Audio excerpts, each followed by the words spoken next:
Ito. Puro kalokohan talaga itong mga DDS, ano? Mga kababayan, mga ka-GP Natics, matapos po na mag-rally itong si Kitty Duterte na nilayasan ng mga botante, nilayasan ng mga tao, ito rin po ang magkumparing si Ipe at si Philip Salvador, mga kababayan, nagkalat sa rally. Paano nagkalat, GP? Mga kababayan, dinadaan na naman po tayo sa pasayaw-sayaw gaya po ng pagkanta ni Senador Robin Padilla noon na Wonderful Tonight. Tingnan niyo po ang ginagawa ngayon sa kanilang rally. Lucha. Tingnan niyo mga itsura.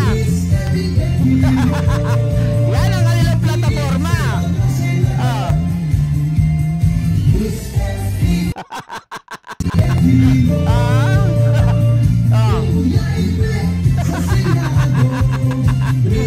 Lucha na yan, mga kababayan. Kaya tingnan nyo, siguro kinikilabutan to mga to.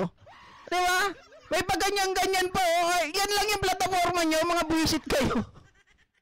Wala ka talaga mapapala sa mga to eh. Paano kayo panonoorin ng tao? Tingnan nyo, yung isa kriminal. Diba? Tapos yung pinagmamalaki nyo, kriminal din, nandun na sa dahig. Tapos ito, dating kriminal. Tapos itong isa, mga kababayan, hindi man lang makatulong sa kanyang anak.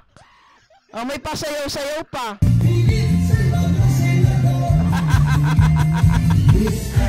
Sabi ni Ma'am Eva Narita, idaan sa sayaw pag nanalo kuyakoy at mukbang lang. Grabe, ang tindi, kadiri. Sabi ni Ami Panaligan, kadiri. Diba?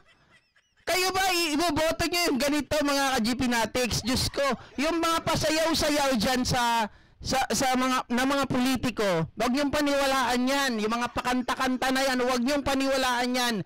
Ang hanapin nyo po, yung kanilang plataforma. GP, yung iba dyan, politiko, bakit mo sinama dyan si Espiritu Antay-Marcos? Bakit sinama mo dyan si Heidi Mendoza, Antay-Marcos? Teka lang, guys. Hindi lahat ng Antay-Marcos, sila po ay kakalaban sa gobyerno. Bakit? Bakit ko nasabi? Tingnan nyo si Risa Ontiveros. Pangbalanse sa Senado. At makakasiguro tayo, Antay-Marcos man sila, Antay-Duterte rin sila. Diba? Hindi kagaya po ng mga PDP at yung mga nagkukunwari dyan sa alyansa. Meron kasi, may mga nagkukunwari dyan. Nakakala mo kakampi.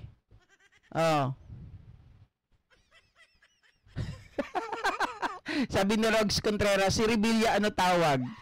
Ganun din. Kaya nga hindi ko siya binoto, Rogs Contreras eh. Wala siya dito sa listahan ko. Sabi ni Kokoy Milky Way, mukhang gago lang si Ipe. Robin walang alam. Kahit si Robin hindi ko binoto, sabi ni Lintek. Danny Sandoval, matuto na tayo kay Bigote, bad boy. Yan na lang ang sahuran sa pera ng bayan. Kawawa. Ang taong bayan na nakikita natin, mga kababayan, tapos ang binoboto ninyo, mga ganitong tao na wala naman maitulong. Kontra pa ng kontra. Biruin nyo kung sino yung kanilang pinagtatanggol at kung sino po yung kanilang Panginoon. Remember yung sinabi ni Robin Padilla? Sabi niya ganon, alam mo boss, salamat ka, hindi lang kami inutusan ng aming boss. Pero kung sinabi niya, nakalad ka rin ka, ako pa mismo ang magsasabi na ako na lang ang kakaladkad sa'yo. Di ba sabi niya kay General Torre? Ibig sabihin, itong mga to, kay Duterte lang talaga naglilingkod. Isang ulit nga, playhouse. Ayan, nalintek.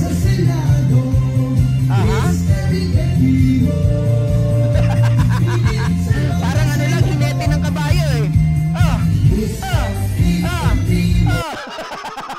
Ayos na yan. Parang hinete. Ayos na yan, mga kababayan. Yan ang gusto nyo iboto.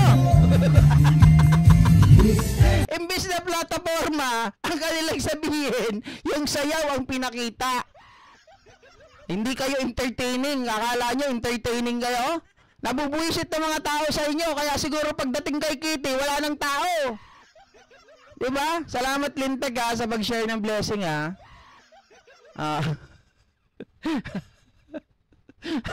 Diyan magaling si Ipe, Mang Uto. Sabi niya ganon, tao daw ang nagpatakbo sa kanya. Hinahanap natin, nasan yung mga tao? Wala po. Nasa isip ko lang po yung mga tao. Ang baho ng galawan, Ipe, bullshit. Si Idol, tama na, kadiri yung dalawa. Kadiri ba? Anyway, mga kababayan, dito tayo sa next topic natin. Pinakita lang naman natin yung katarantaduhan ng mga kandidato ng kalaban. Walang plataforma, entertaining lang ang ibibigay sa'yo. Diba? Dapat sa ano na lang sila, sa industriya ng pag-aartista pumunta.